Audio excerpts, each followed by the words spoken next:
Assalamualaikum warahmatullahi wabarakatuh. Perkenalkan, nama saya Faris Satria Mukti, nomor absen 7. Nah, dan pada kesempatan kali ini saya akan menjelaskan apa itu batas laut teritorial. Batas laut teritorial adalah batas laut kedaulatan dari suatu negara. Batas laut teritorial sendiri mencakup perairan yang terletak di sebelah luar garis pangkal sejauh 12 mil atau 22,2 km yang ditarik dari garis pantai suatu negara tersebut. Pada 13 Desember 1957, pemerintah Indonesia mengeluarkan Deklarasi Juanda. Deklarasi ini menentukan batas laut teritorial dari negara Indonesia. Garis dasar adalah garis khayal yang menghubungkan titik-titik ujung pulau terluar. Nah, selanjutnya terdapat manfaat dari batas laut teritorial. Yang pertama adalah kedaulatan dan keamanan negara. Batas laut teritorial memberikan kedaulatan penuh atas negara tersebut terhadap perairan di sekitarnya. Hal ini memperkuat kedaulatan dan memberikan keamanan terhadap negara tersebut atas ancaman eksternal. Yang kedua, terdapat pemanfaatan sumber daya alam. Batas laut teritorial memberikan negara hak eksklusif untuk memanfaatkan sumber daya alam yang tercakup terhadap perairan batas laut teritorial. Negara dapat melakukan beberapa hal seperti penangkapan ikan, pengeboran minyak dan gas, serta penambangan bahan tambang. Yang ketiga, terdapat perlindungan lingkungan. Batas laut teritorial berperan dalam menjaga ekosistem dan melindungi lingkungan maritim. Negara memiliki tanggung jawab penuh untuk menjaga lingkungan, merawat keanekaragaman hayati laut, serta melindungi habitat penting yang terdapat pada laut tersebut. Selanjutnya, terdapat hak navigasi dan pelayaran. Meskipun suatu negara memiliki batas laut teritorial, hak negara lain untuk berlayar dalam perairan tersebut juga tetap harus diakui. Batas laut teritorial tidak menghalangi kebebasan navigasi internasional sesuai dengan hukum yang berlaku. Selanjutnya yaitu batas landas kontinen. Batas landasan kontinen ini adalah dasar laut yang dilihat dari segi geologi maupun morfologi yang merupakan kelanjutan dari kontinen atau benua. Wilayah-wilayah dangkalan Sunda dan dangkalan Saud ini merupakan wilayah landasan kontinen. Jadi, landasan kontinen ini seperti bagian laut yang masih tergenang air laut tapi masih relatif datar. Menurut Undang-Undang No. 1 tahun 1973, landasan kontinen Indonesia adalah dasar laut dan tanah di bawahnya di luar perairan wilayah Republik Indonesia sampai kedalaman 200 meter atau lebih yang masih mungkin diselenggarakan eksplorasi dan eksploitasi kekayaan alam.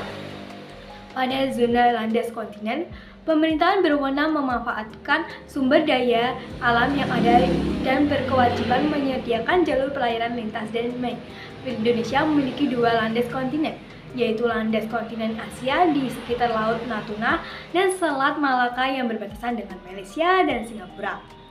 Negara yang berbatasan langsung dengan landas kontinen ini di Indonesia yaitu India, Thailand, Malaysia, Vietnam, dan Australia.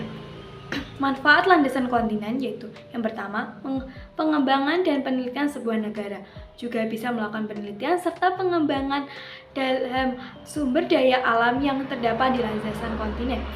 Yang kedua, yaitu memelihara dan mempertegas batas wilayah. Negara Indonesia dapat memelihara serta mempertegas batas wilayahnya. Tujuannya agar negara lain tidak melewati batas tanpa izin, apalagi mengambil sumber daya alam yang bukan menjadi bagiannya. Yang ketiga, yaitu kebebasan menerapkan kebijakan hukum. Selama berada dalam batas landas kontinen, negara memiliki kebebasan dalam menciptakan serta menerapkan kebijakan hukum, termasuk kebebasan bernavigasi di area laut tersebut. Negara juga memiliki kekuasaan untuk melakukan pembekuan kabel serta pipa bawah laut di wilayah yang termasuk di dalamnya.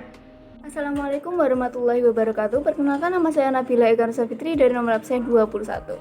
Baik, pada kesempatan kali ini saya akan membahas poin mengenai kawasan ZEE. Yang pertama adalah pengertian dari kawasan ZEE. Apa itu kawasan ZEE? ZEE adalah sebuah batas wilayah yang sepanjang 200 mil yang diukur dari pangkal laut, yang sebuah negara yang memiliki kawasan tersebut memiliki hak sepenuhnya untuk menggunakan sumber daya yang ada di dalamnya. Dan biasanya ZEE ini diukur saat air sedang surut, dan juga ZEE ini mulai diberlakukan pada tahun 1980. Lalu poinnya selanjutnya adalah manfaat dari kawasan ZEE. Yang pertama adalah negara yang memiliki kawasan ZEE memiliki hak penuh untuk menggunakan sumber daya yang ada di dalamnya. Yang kedua, negara pantai yang dapat mengembangkan dan mengelola sumber daya. Yang ketiga adalah negara asing tidak memiliki hak atas kawasan ZEE pada negara wilayah lain. Lalu yang keempat adalah negara pantai memiliki hak untuk melakukan navigasi dan penanaman kabel. Lalu yang kelima adalah negara boleh melakukan pengembangan dan penelitian pada kawasan ZEE. Lalu yang keenam, sebuah negara yang memiliki kawasan ZEE ini bisa menambah pemasukan negaranya. Seperti contohnya sebuah negara Indonesia membuat sebuah destinasi wilayah ataupun bangunan komersial yang dapat meningkatkan pemasukan yang ada di Indonesia. Dan manfaat yang ketujuh yaitu dapat memelihara batas ZEE dari negara lain.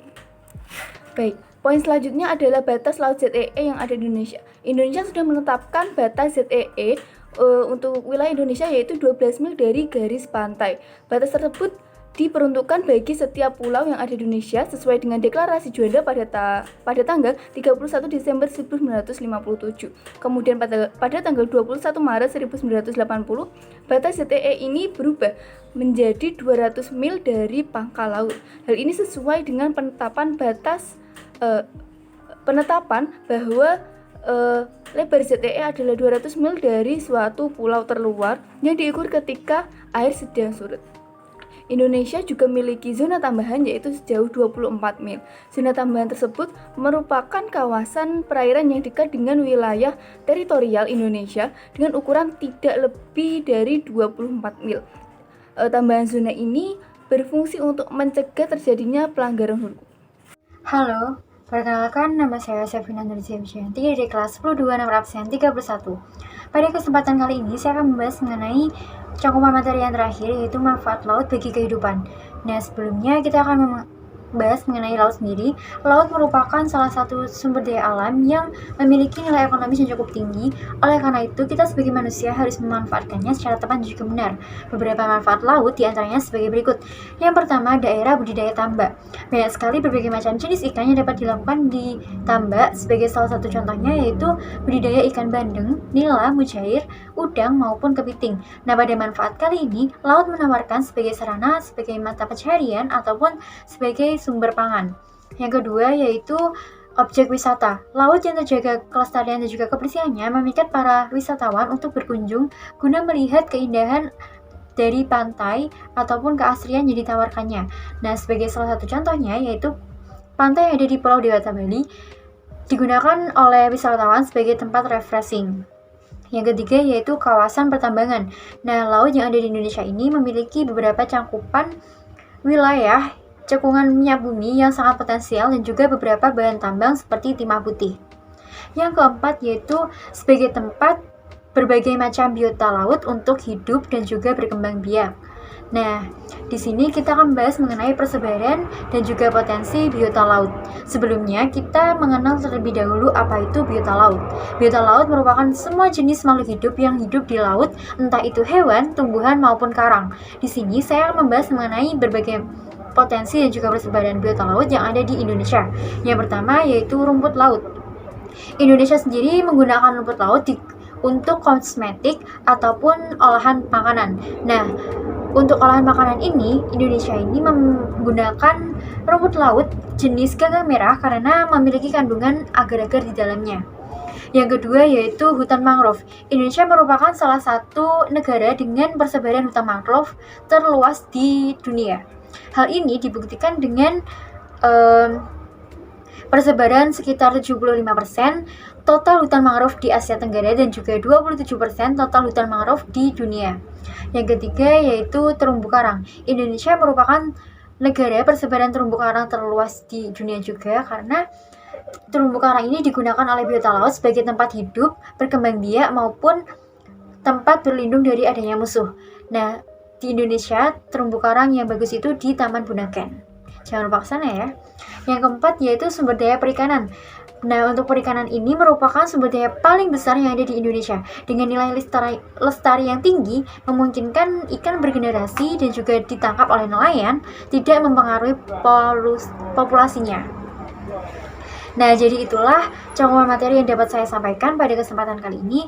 Apabila kurang lengkap ataupun ingin mengetahui lebih lanjut mengenai materi yang saya sampaikan, kalian bisa searching di Google maupun di internet.